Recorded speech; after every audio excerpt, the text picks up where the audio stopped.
आपले पूर्वज ज्या परंपरा सांगायचे ना, त्या प्रत्येकामध्ये एक शास्त्र होतं. अजून एक उदाहरण देतो तुम्हाला मी, कशी अधोगती होते आपली. तुम्ही उपवासाला युजली काय खाता? सर्वसाधारण लोक. साबुदाणा फेवरेट. एक्झॅक्टली. बरं, उपवासाचं खरं उद्देश काय हो? म्हणजे आता मी ते फॉलो नाही करत, पण असंच असेल का तुम्ही त्या दिवशी तुमच्या पोटाला आराम द्या. एक्झॅक्टली. काय असतं एक लक्षात घ्या, आपण वर्षभर अगदी व्यवस्थित 2, 3, 4 वेळा खातोच का, जेवण करतोच की नाही. आपल्याकडे तुम्ही जर थोडंसं ऑब्झर्वेशन केलं ना, तर बरेचसे उपवास हे श्रावण महिन्यातच येतात. का? श्रावण महिना म्हणजे आयुर्वेदानुसार वर्षा ऋतू, आणि आयुर्वेद असं सांगतं की वर्षा ऋतूमध्ये तुमचा अग्नी मंद असतो, म्हणजे तुमची पचनशक्ती मंदावलेली असते, तुमची डायजेस्टिव्ह कॅपॅसिटी कमी झालेली असते. मग नॅचरली हे सगळे उपाय, जे म्हणतो ना की लोकांना शास्त्र पटत नाही म्हणून धर्माची जोड दिली ना, तर लोक फॉलो करतात. मग ते फॉलो करावे म्हणून सगळे उपवास जे आहेत ते मॅक्सिमम कुठे आले? श्रावण महिन्यात किंवा वर्षा ऋतूमध्ये आलेले, कारण की डायजेस्टिव्ह कॅपॅसिटीला ते सोसलं पाहिजे. पण आपण काय करतो? दुप्पट खाशी एकादशीच्या दिवशी. म्हणजे उलट जे कधी नॉर्मल दिवशी नाही खात ते आपण उपासाच्या दिवशी खाऊ देतो. बटाटे, रताळी, त्याच्यानंतर तो पचायला 4 पट जड असलेला साबुदाणा खाऊन, म्हणजे तुम्ही बघाल ना, उपवासाच्या दिवशी मेडिकलवर जास्त रांगा असतात औषधं घेण्यासाठी. म्हणजे आपण शास्त्र सगळं बाजूला ठेवलंय, आणि जो साबुदाणा खातो तो खरंच खाल्ला पाहिजे का, याच्या मागचं काय शास्त्र आहे हो?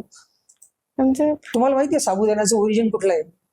मुळात साबुदाणा हा भारतीय नाही, तो मेक्सिको, आफ्रिकन कंट्रीज मधून आपल्याकडे आलाय.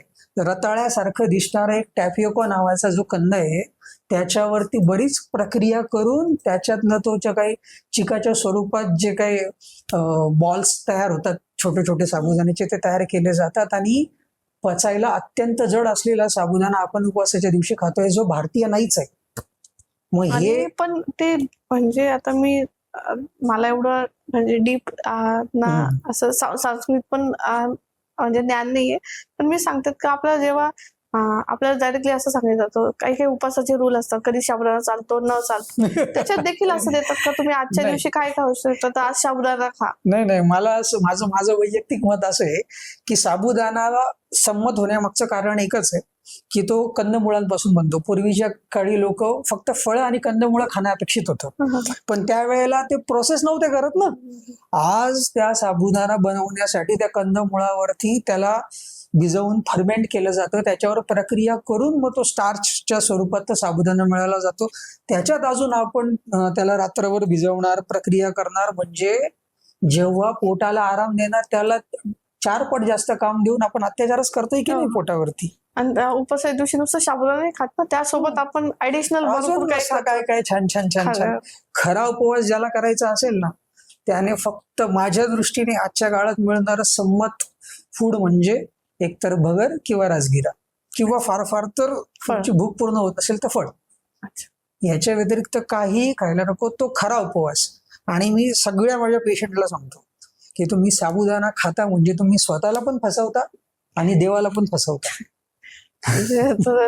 कधी ते नाही का आपण म्हणतो श्रद्धेच्या नावाखाली गेलं तर मग लोक काय होतं, हे कलियुग आहे. म्हणजे तुम्हाला कदाचित मी आता जे बोलतोय ना ते थोडस वेगळं वाटेल. चुकीच्या गोष्टींकडे ना आपण लवकर अट्रॅक्ट होतो. ते म्हणतो ना आपण निगेटिव्ह जास्त अट्रॅक्ट होतं आपल्याला. एक्झॅक्टली. साबुदाणा म्हणजे जिभेचे चोचले झाले, हे शास्त्र नाहीये. जे खरोखर शास्त्र मांडतात, पाळतात, त्यांना या गोष्टी पटतील आणि ते फॉलो करतील. ऍक्च्युली कधी बघा, म्हणजे आपले जे पूर्वज आहेत ते आपल्याला बऱ्याचदा, म्हणजे मी माझ्या आजीचं सांगेल किंवा घरातल्या बऱ्याचशा आजी आपण ऐकतो का जेव्हा असं काही होतं, आजारी पडत, ते पटकन काहीतरी उपाय सांगतात जो असतो, पण तो आपल्याला कुठेतरी आता एक्सेप्टच होत नाही. एक्झॅक्टली. नाही, काय होतं, मी जसं म्हटलं ना की आपण आपल्या परंपरांना सोशल स्टिग्मा जेव्हापासून मानायला लागलो ना, तेव्हापासून आपली अधिगती सुरू झाली. मी जसं तुम्हाला मगाशी बोललो की पिरियड्स मध्ये लांब बसणं हा स्टिग्मा नव्हतं, सायन्स होतं. त्याचं तुम्हाला सायंटिफिक रिझन पण सांगितलं. हेच आता वेस्टर्न कंट्रीज मध्ये एक्सेप्ट होऊन मेन्स्ट्रुअल लीव्ह सुरू झाली. हो मी आता एक्झॅक्टली. ते त्यांना सुद्धा याच्या मागचं सायन्स कळायला लागलंय. काही दिवसांनी त्यांचं ऐकून आपल्याकडे सुरू होईल. आपल्याला जेव्हा आपलं शास्त्र दुसरे लोक सांगतात ना, तेव्हा आपल्याला ते एक्सेप्टन्स मिळतो त्याचं. पण आपलेच लोक जीव तोडून सांगतायत ते कळणार नाही.